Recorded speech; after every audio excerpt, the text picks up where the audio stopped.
इतना मुश्किल है यार इसको बनाना, लेकिन आपके लिए नहीं। पिछली वाली वीडियो में हमने भरनी और कचनी के ऊपर एक डिटेल डिस्कशन की, जिसमें हमने भरनी कैसे करना है, कचनी कैसे करते हैं और उसका यूटिलाइजेशन कैसे करना है पेंटिंग के ऊपर, उसके बारे में बात की थी। लेकिन आज की वीडियो में मैं आपको करके बताऊंगा भरनी और कचनी कैसे करते हैं। हम उन सारी चीजों को करके बताएंगे और पेंटिंग्स में डेमोन्स्ट्रेट करके बताएंगे कि उसको किया कैसे जाता है। हे हाय, मेरा नाम है राज और मैं एक मिथिला पेंटिंग आर्टिस्ट हूँ। चलिए अब आपको लेकर चलते हैं हमारे कचनी और भरनी की खूबसूरत सी दुनिया में। और हाँ, आज की वीडियो को बिल्कुल स्किप मत कीजिएगा, क्योंकि आज की वीडियो ही बेसिक होने वाला है हमारे मिथिला पेंटिंग जर्नी का, और ये बहुत ज्यादा जरूरी है। शुरू करते हैं भरनी से। मैं एक बेसिक शेप से शुरू कर रहा हूँ। यहाँ पे हमने एक रेक्टेंगल लिया। अब मैं आपको बताऊंगा भरनी और कचनी में बेसिक डिफरेंस क्या है। ये सेम रेक्टेंगल मैंने यहाँ पे बनाया। जब हम भरनी करते हैं तो हम किसी भी पर्टिकुलर एरिया को पूरी तरह से फिल कर देते हैं कलर से। अभी मैं आपको पेंसिल से करके दिखा रहा हूँ, फिर मैं कलर से भी करके बताऊंगा।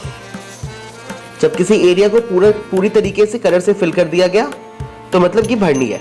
इसी सेम एरिया को जब हम कचनी के मेथड से भरते हैं तो हम यहाँ पे कलर को फिल करने की जगह पे कलर्स का इस्तेमाल करके पैटर्न्स बनाते हैं। पैटर्न अलग अलग तरीके के हो सकते हैं। यहाँ पे मैं एक पर्टिकुलर पैटर्न ले रहा हूँ और इस तरीके से जब हम पूरा का पूरा एरिया भरते हैं लाइंस के थ्रू, अलग अलग डायग्राम्स के थ्रू, पैटर्न्स के थ्रू, तो इसको हम कचनी करना कहते हैं। ठीक है, जैसे कि ये एक बेसिक सा पैटर्न है कचनी करने का। अब मैं आपको कलर्स की मदद से भरनी और कचनी करके दिखाता हूं। मैंने यहाँ पे एक्रेलिक मार्कर का यूज किया है। आप बेसिक कलर का भी यूज कर सकते हो, एक्रेलिक कलर्स का।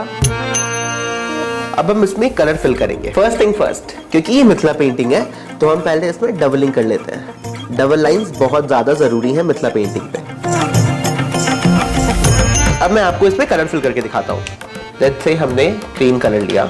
अगर ये भरनी है तो हम पूरे के पूरे सरफेस को ग्रीन कलर से फिल कर देंगे। यहाँ पे एक टिप है आपके लिए मेरे पास।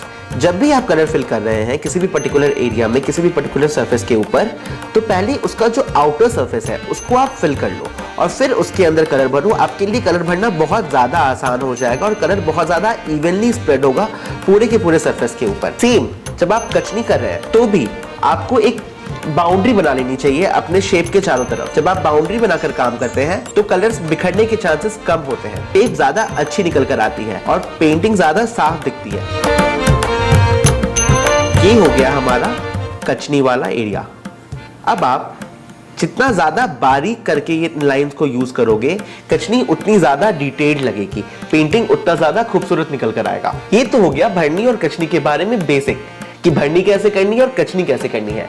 लेकिन और भी चीजें हैं जो भरनी और कचनी को और ज्यादा इंटरेस्टिंग बनाती है। अब मैं आपको कुछ पैटर्न्स के ऊपर, कुछ मिथिला पेंटिंग के मोटिव्स के ऊपर भरनी और कचनी करके दिखाऊंगा। यहाँ पे मैंने दो बेसिक मिथिला पेंटिंग बॉर्डर्स बनाए हैं और मैं आपको इसमें भरनी का इस्तेमाल करके कलर फिलिंग सिखाऊंगा। ये एक बेसिक दुपट्टिया डिजाइन है। इस पे अगर हमें भरनी का डिजाइनिंग करना है तो कुछ इस तरीके से हम कर सकते हैं। पहले मैंने फिर से बाउंड्री कर ली, आउटलाइन कर लिया कलर से, और फिर बीच वाले एरिया में कलर फिलिंग कर ली। शुरू में देखने में ये शायद आपको थोड़ा सा सिंपल लगे, पर जब आप पूरी की पूरी स्केच रेडी कर लेते हो तो आपको जो फाइनल लुक है वो बहुत अच्छी निकल कर आती है। कलर्स बहुत वाइब्रेंटली आपको नजर आते हैं। पेंटिंग बहुत ज्यादा बोल्ड हो जाती है जब आप बहुत सारा भरनी करते हो पेंटिंग के ऊपर। बेसिक कलर्स का यूज किया है हमने, बहुत ही बेसिक पैटर्न के ऊपर, और फिर भी कितना ज्यादा बोल्ड निकल कर आया है ये पूरा का पूरा आउटलुक। एक और चीज आप कर सकते हो, आप सिमिलर कलर फैमिली से कलर्स चूज करके भी आप भरनी कर सकते हो। जैसे मैंने यहाँ पे दो अलग अलग शेड ऑफ ब्लू लिया है। ऊपर वाले ट्रायंगल्स के ऊपर हमने नेवी ब्लू करा है और नीचे में हम लाइट पर्पल कलर का यूज कर रहे हैं। ध्यान ये रखना है कि हमें हमारे ब्लैक वाले आउटलाइन से थोड़ा दूर रहकर काम करना है। थोड़ा प्रैक्टिस करने से ये भी आप सीख जाओगे। थोड़ा पेशेंटली, धीरे धीरे, आराम से अगर हम ब्रश या निब का इस्तेमाल करें तो ये बहुत अच्छा लुक आता है। दूसरा डिजाइन रेडी हो गया हमारा और दोनों ही देखने में बहुत ज्यादा वाइब्रेंट और बहुत ज्यादा खूबसूरत लग रहा है। बहुत ज्यादा मेहनत नहीं करी हमने, सिर्फ पैटर्न्स बनाया और उसके ऊपर कलर को फिल कर दिया। ये तो हो गई भरनी की सारी बातें। जितनी भी सारी टेक्निक्स हैं, जिस तरीके से हम भरनी को कर सकते हैं हमारे मिथिला पेंटिंग के ऊपर। अब हम बात करते हैं कचनी की, और कचनी के डिफरेंट पैटर्न्स की, जिसके थ्रू हम कचनी का डिजाइन कर सकते हैं हमारे मिथिला पेंटिंग के ऊपर। सो कचनी को करने के बहुत सारे अलग अलग तरीके हैं। मैंने कुछ बेसिक तरीके यहाँ पे लिख रखे हैं। यहाँ पे मैंने बहुत सारे कचनी के पैटर्न्स बना के रखे हैं ताकि आपका टाइम वेस्ट ना हो और इन्फॉर्मेशन आप तक जल्दी पहुंच पाए। सो ये कुछ तरीके हैं जिससे हम कचनी को कर सकते हैं।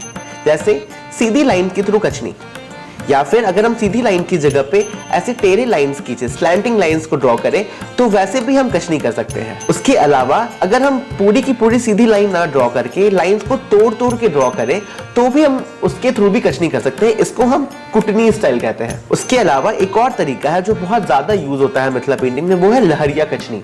कचनी को ऐसे वेव्स की तरह ड्रॉ करना कि वो ऐसे एक वेवी पैटर्न फॉर्म हो जाए पूरी की पूरी पेंटिंग पे।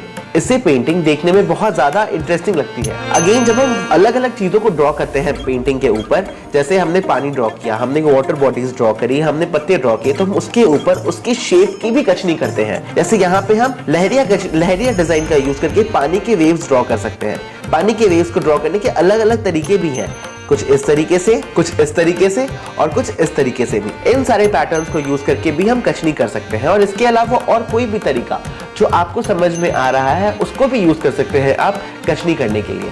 सिर्फ कलर को पूरा ना फिल करके कोई पैटर्न यूज करना है कचनी करने के लिए। यहाँ मैंने फिर से कुछ बहुत बेसिक डिजाइन लिए हैं जो मिथिला पेंटिंग में कॉमनली यूज होते हैं। अब मैं इन डिजाइन के ऊपर आपको कचनी करके कलर फिलिंग करना सिखाऊंगा। सबसे पहले ये दो पत्तियां के ऊपर करते हैं। सेम कचनी करने का सेम प्रोसेस है।